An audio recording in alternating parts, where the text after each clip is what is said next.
નમસ્કાર, હું છું તમારો મિત્ર મહિપતસિંહ ચૌહાણ. આજે આવી ગયો છું ઠાસરા તાલુકાના બદરાસા ગામે અને એક એવા બાની પરિસ્થિતિ બદલવા માટે, કારણ કે આ ગામની અંદર જે આ બા છે જેમનું નામ છે સુખીબા, એમના ઘરની હાલત જોઈને તમને લાગશે કે આ બા પોતાની જિંદગી કઈ રીતે જીવતા હશે.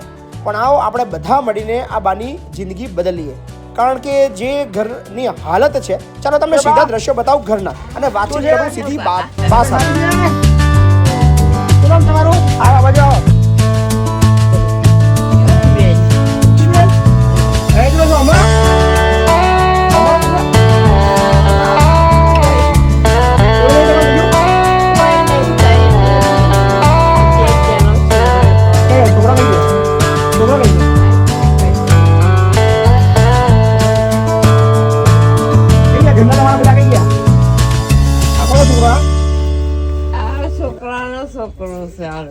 બરાબર, બે છે તો અમે જિંદગી કાઢી આખી.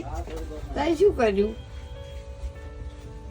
દીપકભાઈ કીધું કે તમારે ઘર બનાવવાની જરૂર છે. દીપકભાઈ કીધું કે આપણે બનાવી દઈએ. કે દીપકભાઈ કે છે હું તો જોવા જ આવ્યો.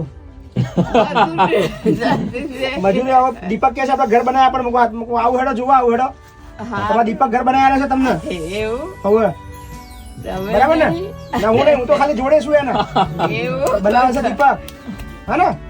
હવે એ તો તમે તમારા જ બની આપણે 15 દાડા મહિનામાં આપણે ઊભું કરી દઈએ. તો તમારે જ બનાવી આલવાનું.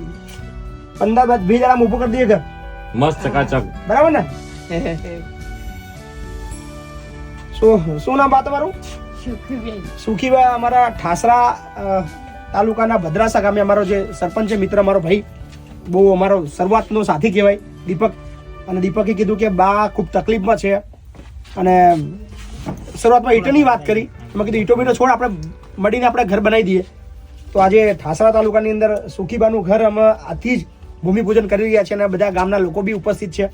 સો ધન્ય છે એવા સરપંચને કે પ્રધાનમંત્રી આવાસ યોજનાનો લાભ બી અપાઈ શકત, પણ એ રાહ જોવા એવી પરિસ્થિતિ નથી. કારણ કે જે પરિસ્થિતિ અત્યારે જોઈ, કીધું કે આપણે પાસ કરી બી દઈએ, પણ એ લાભ કદાચ મળતા 6 મહિના 12 મહિના નીકળી જાય. એના કરતાં બેટર છે આપણે ઓન ધ સ્પોટ ડિસિઝન લઈને, સરકાર તો આપી જ રહી છે, તો સરકારનો લાભ થોડો વાર લાગે કે એની કાયદાકીય પ્રક્રિયા છે.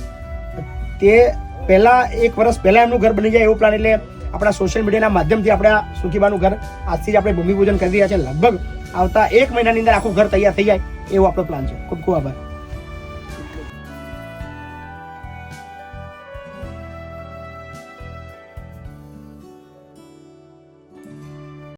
સો તમે જોયું સુખીબાના ઘરની હાલત. આ ઘર તમે જોઈ શકો છો, ખૂબ જ ગંભીર પરિસ્થિતિમાં છે અને આ કઈ રીતે જિંદગી જીવતા હશે એ કદાચ આપણને વિડીયો જોઈને જ અંદાજો આવી શકે છે.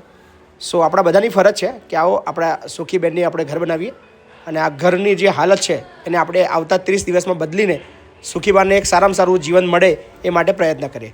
તો હવે શરૂ થઈ ગયું છે.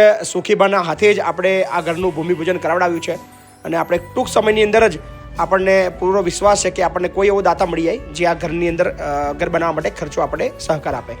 So thank you so much. વિડીયોને ખૂબ શેર કરો અને કોઈ યોગદાન આપી શકે તો જરૂરથી આપજો.